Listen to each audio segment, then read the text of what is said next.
Hello, beautiful souls. Can you see me? Wipe it off my camera. Hi. It's a little dark because I can't find the plug to my ring light. So, yeah. We're going to wait for Gabby to join. I'm going to send her an invite.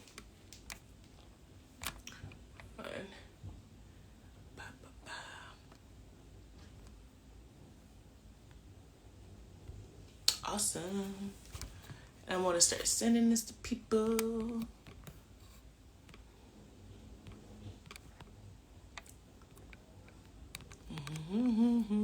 Hi. Welcome, welcome, welcome.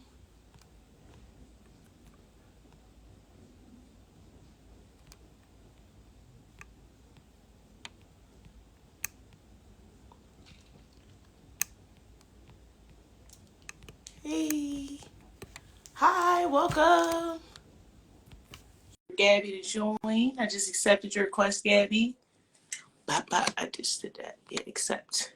Hi. Hello. Braids. Switched it up. I see you got your hair back in. Girl, this joint coming out in a whole another week. Everybody like, but you just put it back in. I was like, I know, and it's coming right back out. That's the way it go. It looks cute though. Yes, thank you, and I love your braids. I'm so happy. Hi everyone. Thank you for joining. Thank you for joining our yoga chat. I'm so excited for today because today we're going to be talking about how to start our yoga practice. And I was really excited to do this with you, Gabby, because you are such an inspiration because you are so consistent Oh, thank you. to practice. Like you're not sporadic. You set your intentions for the day. You do what you do. I And try. I try. I know you try, and I'm not trying to like put you on this pedestal for you, but I'm just what I really want to say is like you're just an inspiration Thank you. for where I would like to see myself in the future. And so I want to know how you build it on that. And that's what this platform is kind of for. And I wanted you to talk on how you set up your things, the challenges that you also have with your practice, because nobody's practice is perfect. And that's why practice is just that. It's a practice. Right. You're working on it. So I wanted to hear about like your side of the story, give you a platform to talk about your practice and everything. And you can go ahead and take it away, girl. Awesome. Let's see. Where do I even start? I mean, my practice, I didn't start too long ago, like having a consistent yoga practice. Like it really started like middle of the pandemic. I kind of turned to yoga as something to ground myself, something to find that inner sense of joy since literally everything external was shut down.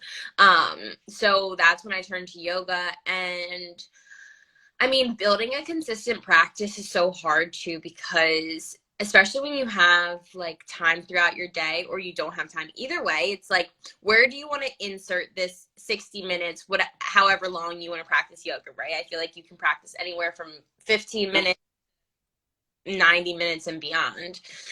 So it's like, where do I want to insert this in my day and make it intentional? Like, where can I insert it where I'm really going to get the full benefit out of it? Where am I going to be present? Where am I going to know that I'm not rushing to the next thing right after? Which, I mean, sometimes that's unavoidable. So I really kind of like played around with like different times of day that I liked enjoying my practice because like if you are practicing in the morning versus in the evening, your body's going to feel different, a little bit more stiff in the morning.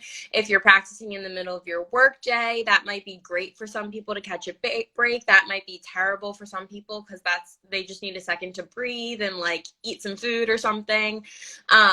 So I feel like being very intentional about when you set your time is the first step for me at least, because that's when I started seeing consistency, when I started being intentional about when I was practicing and then how long I wanted to practice.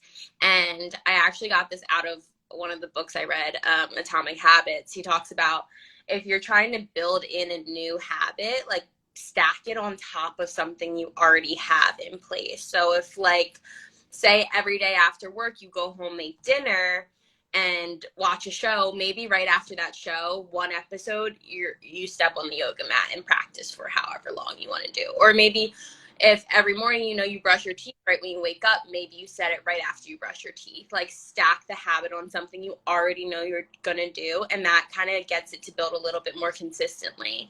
And then from there, it kind of takes off.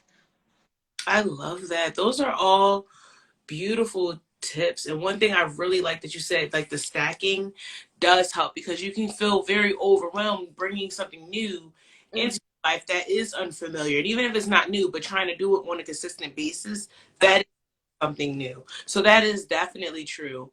I know when I first started yoga, when I tried to build my practice, I had a lot of issues and judging myself for not doing something and having those negative thoughts build up. And when if you do you experience you're nodding, so I'm assuming you experience that. What do you do to kind of combat those thoughts when that happens when you're trying to build, like when you're still in that stage of building a practice and you're feeling yourself start to have these inklings because you're not being as consistent as you want to be in your head? How do you combat those thoughts? Like what is it that you do in your practice? What's funny, because I was just thinking the other day about talking about this on my page, because I feel like sometimes when we start to grow our awareness in the life we want to build, right? And so whenever we're not in alignment with that, we kind of are judgmental towards ourselves. So when we're falling off our consistency or whatever, we're like, come on, this is when you're supposed to do it. Now you're not doing it, or now you're scrolling through your phone instead. You start beating yourself up about it. But what about like when you find that awareness, right? Oh, I noticed that I'm actually supposed to be doing this right now and I'm not, or whatever the case may be. Having some sort of gratitude that you were even able to notice that, and you can feel that motivation and you can feel that spirit that wants you to be doing that. So having that sense of gratitude in awareness rather than letting the awareness stem into judgment, I think is the number one step. Because once you can say, I notice I'm out of alignment, I choose to recenter, and I'm grateful that I can even see this now, because I bet you, I mean, whenever we're building a yoga practice, right? There was a time when we didn't even think about yoga, when we didn't even think about mental health, when we didn't even think about spiritual health, like we weren't there. So if you could even recognize, like, I have this feeling so deep inside of me that like I'm mad at myself for not showing up today on my mat, then like just be grateful for that, and that's a step is enough in itself. And then tomorrow, remember that feeling that you felt and come back to trying to restart that consistency. But I think just gratitude for awareness rather than judgment for awareness is key. I love that. And it also opens up a way for you to acknowledge your growth. Acknowledge that, hey, I know I shouldn't be doing this, but I recognize that I could be doing something different. Whereas before you were just in that blind state of doing something and not having the intention that was set there.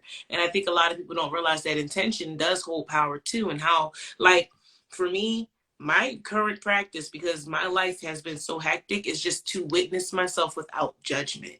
Like, not try to plan anything, just literally simply waking up in the morning and be like, today I'm going to try to be the best version of myself, and witnessing where that leads me. And sometimes I'm not the best version of myself throughout the day, or I'm noticing like my room right now is a whole mess, or this is not where it needs to be. And instead of having these judgmental moments, I start to recognize, well, where am I spending my energy instead? Whereas before I would just have those negative thoughts. And it's like, sometimes we have to create space to allow ourselves to fuck up so that we can reanalyze what it is we need to fix and fine tune. Yeah. And that's what I'm really noticing about myself. And it's a way for you to get to know yourself in a way. When you're doing something that you're putting intentions into, it's easy because you know where those intentions are coming from. But when you're doing something just out of a mindless habit that has been programmed into you from either trauma or something that you did, you're doing it so subconsciously. And that is when that awakening happens, when you start to become aware and witness yourself. And that is that is a part, that's one of the limbs of yoga, like witnessing, to just look at yourself. And I had to take a step back because I used to feel bad, like, hey, I'm not practicing yoga as actively as I want, and I'm not doing this, and I'm not journaling. I'm not. And I was like, wait. I went on a retreat this weekend. I was like, by me just sitting here and witnessing why I'm doing it, where I'm spending my time, and then start to make the process. Yeah. That's a good way for me to build my practice, not just trying to jump into it head on, because you don't even know what it is that you're doing that's not beneficial to you. Sometimes we do things that are harming us and thinking that we're doing something that's beneficial for us, and we don't take the time to witness ourselves enough to see us fucking up because we don't want to admit that we're fucking up. Right, right. So you just dig yourself in a deeper hole, essentially. I think that going along with that, just showing up is huge. Like, even if, like, I'm I'm going so back to the book that I read, Atomic Habits, and he talks about in the book just showing up, even if you're not going to do like a whole 60-minute yoga flow, just showing up on the mat and taking 2 seconds to breathe is enough. Like, that's enough for today if that's your first step, you know? Like, you don't always have to be going full force 100%. Like, you can take a step back and say, you know what, today, even like if you're comparing it to yesterday, like yesterday I showed up on my mat for 60 minutes. Today, that's not what my body's calling for. So I'm going to respect and honor that and do what I feel I need in my body today. And I think building a practice is you can just start to, whatever that may look like for you, whether it be meditation, yoga, journaling, just writing one word in your journal. Good morning. Like, even just something as simple as that can help you build a strong foundation to have that consistency in the future.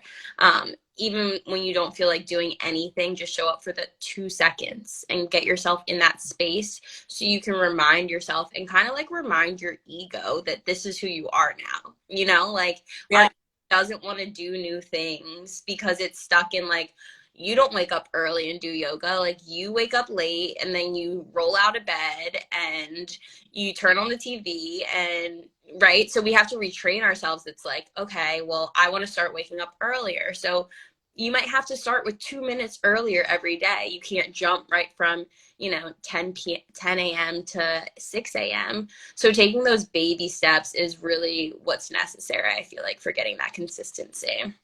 yeah, I agree 100%.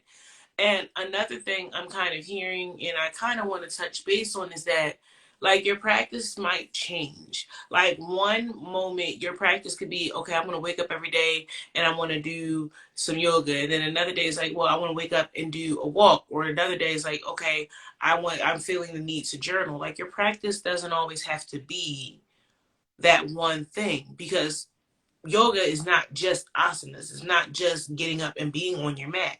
Sometimes there's something else in misalignment that needs to more attention. And like for me, I brought a journal. I brought like my manifestation journal. Like this got me through the end of last year. And I just happened to like look through it today and I was like, oh, let me do it. And I happened to look at the last date. And you can't like see this is a blank page, okay? The last date that I did this was in December. You guys see that, right? Oh, And I looked at it and I was like, well, how else have I been spending my time in these past 3 months? What shifted for me not to be doing that in my practice? And instead of judging myself for not doing the practice that I was doing, not only did I get to witness what I did differently, I found out things that I can do differently that I actually enjoy doing. I learned more about myself. And then I'm also not holding myself to this standard of I have to do this. And if I don't do this, then I'm a terrible person. Because I start to have those mindsets. Like for me, and I can only speak for myself, I start to get into this whirlwind of like depression and self doubt and all these other things resurface. So I get really excited when we talk about this because I feel like when people think about like, okay, how can I start a practice? How can I start a routine? Our Western society, our mindset is like, okay, we need to set up our schedule. We need to have it like this. And if it's not this way, if it's not that way, then I'm not doing it right. And it's like, like, what are I, um, like your practice is your practice for your body, for your mind, for your soul.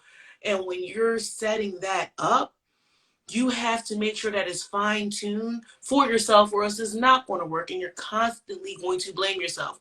You can't do what Sally Mae does every day. If she wants to get up and run 5 miles, that's what they do because that's what's trained for their body.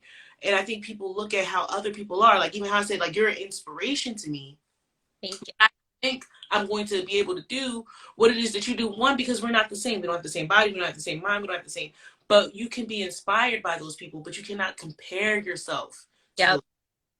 And I think there's a thin line between those two. And sometimes people look at what people do and be like, wow, this person does a great yoga practice and I need to be like them. Instead of saying like, wow, this person has a great yoga practice. Maybe I need to realign with myself to get my practice in a way that is similar to hers, where I feel like I'm on track in that way. It's two different arguments and it's two different conversations when you're on in your head. Yeah, no, I feel that for sure. I feel like sometimes we look at people that are doing the things that we want to do in our daily life, and it can go two ways. It can either be inspiring and like remotivate us to get back in our own, or it can kind of be like daunting and intimidating too, in a sense. Like you see them doing it and you're like, like I can't do that, or I'll never be able to do that. So before you even start your own journey, you quit because you're like, I can't do what she's doing, or I can't do what he's doing. So I think that coming back to your intention, like we said earlier, intention is everything. Why are you starting this journey? Why do you want a more consistent yoga practice? Why do you want to, start this inner healing work? I feel like that is something that in the beginning of my journey, I kept very close to me. I wrote down my intention. I wrote down a mantra that like stuck very close with what I needed to hear day in and day out to why I'm doing this, and like keeping me grounded in my purpose. And that allowed me to consistently come back to that even on the days where I felt like crap. I reminded myself, like, you don't want to be in this state where you're depressed and you're anxious and you're just feeding into this fear mindset constantly. Like, you want to be in a healthy place. So how can you start to navigate your way into this healthier space where you're at peace in your own mind? And for some parts that did look like borrowing parts of other people's practice that I really like aligned with or really like resonated. In some ways it was also looking at other people's practices and being like, that's beautiful, that works for them, that will never ever work for me. So that at other people's practices, taking what works for you, like adjusting things to make it work for you, really recognizing that like your practice is your own and you can be inspired by other people, but you have to find a way that works for you, for sure. Because even like you said, your practice changes. Like I was so heavy, especially like during my training as a yoga teacher, constantly like hot, heated vinyasa flows all the time. Like if I wasn't doing a 60-minute vinyasa flow, then I wasn't doing yoga in my mind. And now I do like yin all the time at home. And I've just resonated with that side of myself more so lately. And I'll transition from doing different movements in my body, working more on my hips, working more on my heart, depending on like what my energy is that week, that month. So really just listening to your body and seeing what you need, because sometimes you're more into the journaling, sometimes you're more into the meditating, and honoring and reflecting that in what you do day in and day out. Yeah, yeah. And I think that's where I love that, because it does always stem back to your intention and that why. And once you figure that out, most people who come and find themselves on this journey and on this path to like bettering themselves, they want to do that. Like their intention is like, okay, I really want to be the best version of myself. I want to be in full alignment with who I'm truly meant to be. You know what I'm saying? And if that's what it is on the inside, then whatever you practice on the outside, when it comes to getting yourself ready, you're going to be aligned with. And I think that, again, when we learn not to compare ourselves and not to judge ourselves and to take out those other aspects of it, it's much easier to hone in to different things and understanding who you truly are and what truly will make you happy in your practice, because that's what it is. Yeah. It's not always going to be a mat. Like, if I'm completely honest, I don't think I haven't done yoga on the mat in the morning in the past like 2 weeks. Okay. And I'm a person, I love, we all know I love to do that. But a lot of hecticness has happened in my life to where I had a flare up in my back And my body said no to the physical aspect of yoga. And when my body, when I have a flare up, I know 9 times out of 10 is because something happened in my brain that caused this chain reaction in my body that is allowing me to experience this pain. And so I need to find other ways to heal myself. Healing isn't always going to be like that. That's what yoga is yoking together, understanding yourself, molding with your true self, bringing together your mind and your body and your soul and your breath and your movements in and on and off the mat. It's not always be on the mat that you find your true self. It's not always going to be on the mat where you have your aha moment. Like today, I actually had an aha moment when I was driving, and I was just like, I turned radio off. I'm a person, I love to listen to music while I drive because it distracts me from the fear that I have of driving, if that makes any sense. Like I get such an anxiety of driving. I'm like, I don't like it. I live in West Philly. They do what they want over here. No one pays roads. You'll be great. All right, between the potholes and people, it's a no for me. And so when I was driving, I noticed after I turned the music off, my breathing had changed. Like I wasn't breathing. Like I was holding my breath. I was tightening, and I was like, why don't I? Like I really made it into a meditation to just breathe, why and relax my shoulders. Mm-hmm. I driving like this. And I'm like, wow. And I use the music. And it's like, yeah, the music is a distraction, but it's still not making me be present in my body. And I had to recognize that. I'm listening to music and the music is playing presently, so I'm present. But am I being present with my emotions? Am I being present with this experience of discomfort? Am I understanding and aware of everything that's happening in my body in this moment? If not, the answer is no, you're not present. And that was my practice, is learning how to be present in discomfort. It's not always, oh, let me practice how to wake up at 7 a.m. and do yoga before I go to work. That's not always going to be your practice, because that may not, if you're not a morning person, if you know you don't like to wake up until double digits, why would you try to set up a practice that where you have to wake up early? That's not honoring yourself. That's not yoga. And that's not going to make you happy at the end of the day. That's going to make you feel unfulfilled because you're setting yourself up to do something that isn't aligned with who you truly are. And that you need to make sure that what you set out to be your practice is aligned. Because if not, you always gonna be missing and not in full alignment. And that's something I had to learn, because I'm a person. I'm like, yeah, I love to wake up at 4 a.m. and I was doing that, and I was doing it. But after a while, my practice wasn't a practice. It became a mindless routine so that I can have bragging rights to something I was doing, but it wasn't fulfilling me. Mm.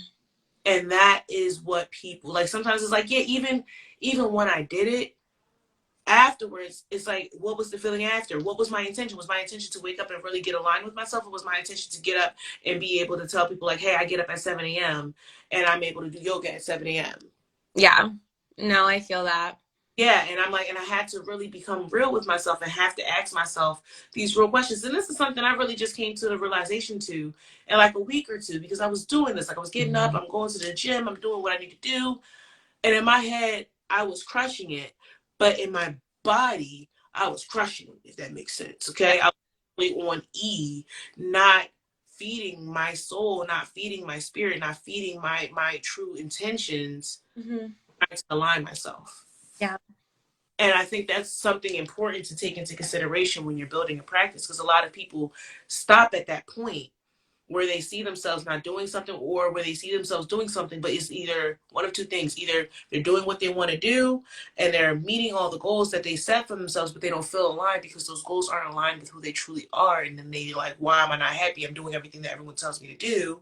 Or they're not doing things because they set themselves up again for failure, and they're doing something that's not truly aligned with them, and then they're falling into this judgment and depressive state of not feeling aligned because they're not able to do the unrealistic goals that they set for themselves.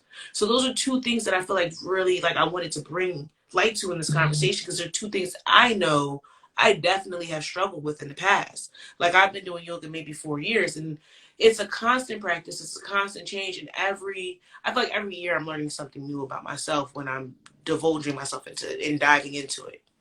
Yeah. I feel like I'm in that in between space more so. So I feel like I've never been the person that wants to wake up early. I've never been the person that really wants to have like a mindfulness practice until like the past like 4 years, I guess, or so. Like this is something that's new to me as well. But I think there's also that space where like you're not that person, but you want to be that person, and you know that being that person makes you feel better. Um, I have that when I wake up early, have a good routine in the morning, get my meditation and get my yoga in, I set myself up for success throughout the whole day. Like my energy shifts. I'm in a much better mood. I'm much more approachable. So I feel like I'm learning how to shift into that person because I know that is where my true alignment is. Like my true alignment is there, but I've lived my whole life in this other phase because it was easy for me. It was pleasurable. Waking up late is pleasurable. Like eating like crappy food that's easy to make is pleasurable. Doing all of those things are pleasurable, but they're not what makes me actually happy and what makes actual growth through my process that I'm doing day in and day out. So I feel like there's also trying to figure out like, okay, yes, I haven't always been a morning person, but realistically, this is the only time of day that I have to myself. I'm also more of like an introvert, so I've learned that I do really well with my routines and practices when the day is either very late into the night or very early in the morning. Just as an introvert, when the world is quiet around me, I am more present with myself. I don't feel my energy being pulled in all types of different directions. So I know that I have my best practices late at night or early in the morning. So I don't really try and fit in a routine in the middle of the day or anything like that because I know that's what works for me best. But I feel like you definitely have to like find your sweet spot with it and play around with it a little bit. I freaking love that you said that because it just showed what a contrast we are. Like, I'm a morning person. I honestly am any type of day person if you catch me on the right day. But I realized one thing I can say I have been very consistent with in my practice, and I have witnesses at my job. I must go outside while I'm at work. Like I must go outside. I don't care if it's raining. I don't care if it's snowing. It could be hailing outside. If I will go stand outside, I need to breathe fresh air. I need to hear the birds chirping. I need to feel the wind. I need to feel some connection to Mhm. nature some type of way. Like I go to the park, I'll go hug trees. I love to spend my lunches or my breaks at a park.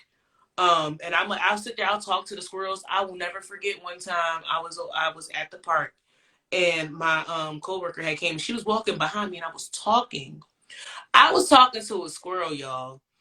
I was having a full blown conversation with the squirrel because I know most people be scared of squirrels, but I literally threw like I like to feed them. I gave him some of my nuts or whatever, and he was like sitting there. He was like eating and saying like little like how they make that little the little like whatever noise they make. So I was talking to him like yeah it's good right da-da-da.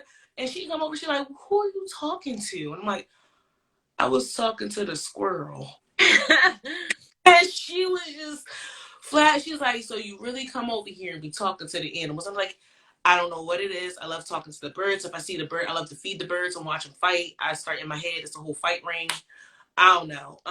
And I just feel like that's my practice because it's a moment that I get to take out of the day to really just enjoy life outside of the system that society has built, if that makes sense. Yeah, Like sure. that, and that's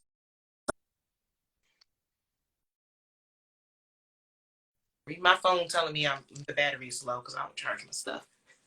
I'm the same way that I can't even judge. I mean, I'll go out in the park or wherever and just like sit and be one with nature. Like I'll last weekend or whenever it was, whenever we had that really nice day, I went out to Valley Green. I was like running up the waterfall, just like frolicking by myself, meditating in the water, like taking off my shoes. Like I'm one of I love that you used the word frolic. I'm so sorry. Continue. That brought me so much inner joy. no, whenever you can be like that, I don't know. It's refreshing, especially when I see other people doing it. When like you're out in the woods and you see someone else on their shit, and you're like, yeah, we're both little like nature tree huggers, but it's fine. And I think that like reconnecting and having those moments where I can be playful and can be childlike allows me to be more like serious and effective throughout the rest of my day when I have to sit down at my desk or when I have to go into work or whatever I have to do that's structured. I feel like I can do it a little bit better because I already got this playful energy out elsewhere. You gave some time and space to your inner child and you allowed her to be alive and fulfilled in the moment. And I feel like that is what we all truly want at the end of the day. None of us likes being adults. I think we all secretly wish we could still have that childlike playfulness in our lives. And I feel like the get to Oh, take, yeah. yeah, y'all know I'm always, look at my hair. I will always find, oh, Selena, any chance I can take my students outside for class, they're always like, why are we going outside? And I'm like, why won't we? Right? These children don't like to go outside. They like allergic to sunlight or something. I know. It's a different world. Because I was the complete opposite. My parents had to pull me into the house. They're like, it's dark, the street lights are on, come in. You're gonna get kidnapped. And I'm like, y'all don't want me anyway, but whatever. Uh it was time. That's different. I love that you said frolic because literally I went to Anahanas. I went to my the retreat this weekend and I made a bunch of content in nature and I literally have this skit where I say, come frolic in nature with me, guys. And the fact that you just said, yeah, I get to frolic and everything, I was just like, I love that because I feel like we're just so aligned right now. Like there's so much stuff that we're saying that's just like bouncing off of each other. And I'm excited. Yeah, no, I feel like that was the number one thing that was actually hardest for me in this whole transition of growth was to release this ideal, like all these labels that keep me stuck in this structured, I have to look a certain way, I have to be a certain way, I have to act a certain way, especially being like a Black woman, a young age woman. Like people have certain ideals, certain things that they're already thinking you should be acting like, looking like, whatever. And so I feel like my whole journey into growth, my whole journey into yoga, really, I had to kind of shed those layers and really just be playful with it and like try things that didn't work and come back to square one and play around with it and look goofy. And I started skating and I would be falling all the time in front of all these strangers, like just allowing myself to be carefree in a sense, so much so that like my curiosity could actually take the lead, because I feel like in the past I've always been such a curious person, but I never really dove into that curiosity because I was so constrained and limited by my labels of what I thought I should be doing or looking like. So I feel like once I was able to release that, I was really able to explore all these thoughts and ideas and things that I wanted to try. And that really allowed me to dive deep into who I'm becoming today and my whole journey. I freaking love that. I love like pouring into yourself in a sense so that you could like fulfill yourself. And it's not even just like a filling your cup because I feel like that's cliche. So many people say that because it's more than just filling a cup. It's Mm-hmm. like like cup and making the cup from scratch and then filling the cup. Yeah. Do that because you set intentions from the very beginning. And I love this conversation. Thank you so much, Like Gabby. making Oh, the another making the cup. I hope people are getting this because that made a lot of sense to me. But like making the cup is the thing you have to play with, like not just filling the cup, but making it. Like how much volume do you want? How much depth do you want? How wide do you want it to be? How tall do you want it to be? to have a handle? Do you want it to have two handles? Like if you ever gone to a clay making class, like Yay Clay, they should sponsor me because I'm always sending people there. But it's a pottery place in Philly. I Like got that place, yeah. yeah.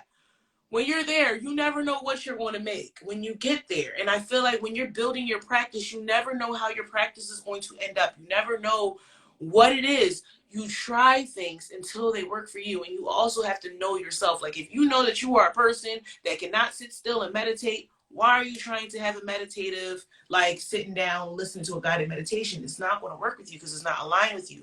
learn your energy, learn what it is your spirit truly needs to feel free and to be happy, and then build from there, because you're building on truth and you're building to get aligned with that person that's telling you those things, because it's ultimately for you. And the main thing I just thought about is whenever I teach my yin classes. So many people, when I teach the posture, we're going through the movement. Yin is a class where, if you guys don't know, you hold the postures for 3 to 5 minutes each posture. They're very like passive postures. You're usually sitting or lying down. So when I tell my students to move in from one posture to another, it's so interesting how still they become. And they didn't find their sweet spot yet. They're just still because they think they have to be still in a yin class. So I always remind them in the class, don't be afraid of the movement that can bring you deeper into your stillness. Like, don't be afraid to play around with the posture. Find your spot before you fall into stillness.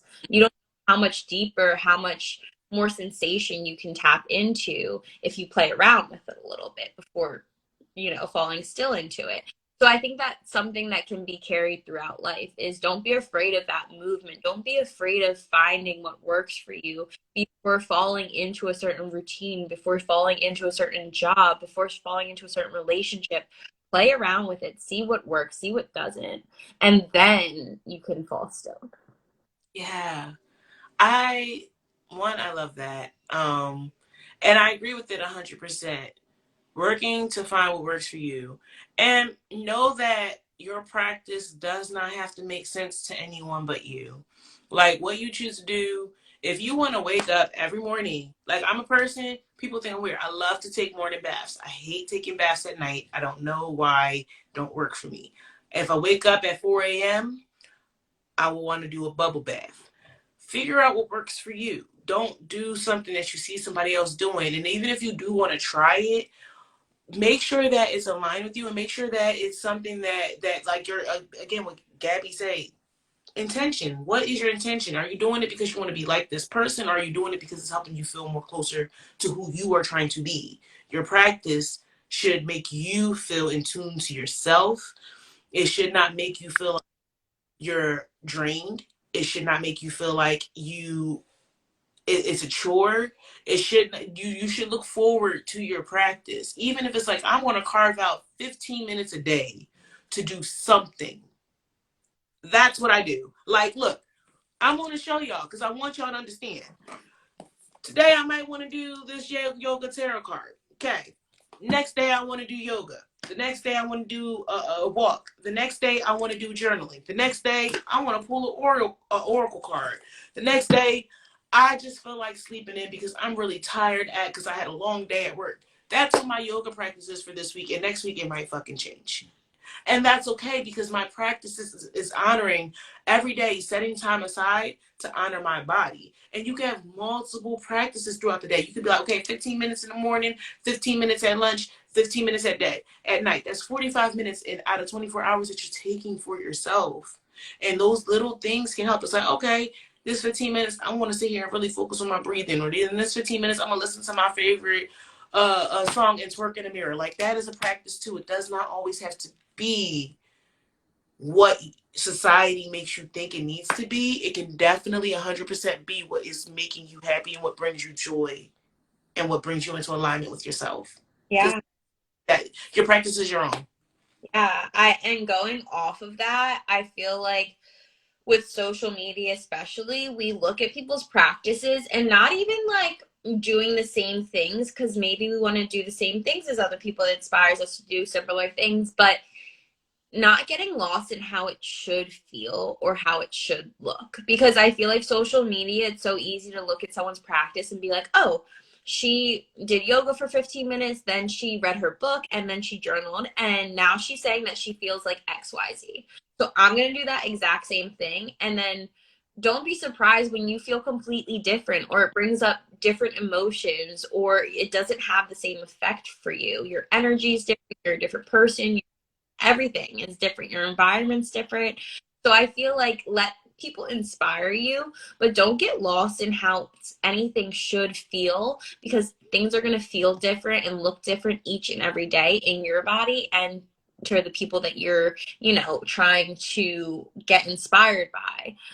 So I feel like that was the number one thing for me too, like starting my yoga practice and like trying to figure out other people's routines, and I'd be watching them and then I'd go and do it and I'd be like, well, I feel like crap after that meditation. Like I feel like I just had all these dark things come up for myself. So now I don't feel like going to work. And so I think you have to honor yourself and recognize what works for you, especially being intentional about the time of day that you're doing certain things, because people forget that yoga can bring up some heavy feelings, and you don't want to just be inserting that in any part of your day if you're not ready to invite that. Right? Like if you work in public health, don't go and try to do yoga in the middle of the day. And I'm speaking from experience because that's why I just go and sit in nature. Like I've had intentions to like, oh, I want to do a meditation in the middle of the day, or I want to do something with my sound bowl. And I've noticed that like I come back and it's like instead of me feeling more in tune, because I work in health and I work with people who are uneasy, it just made me more susceptible to my empathetic side. And I would just get way more attached or way more emotional in my job. So it's like really understanding one intention, because if my intentions are to make me feel better, I have to be aware of what the practice that I'm doing is going to, what reaction it's going to cause in my body.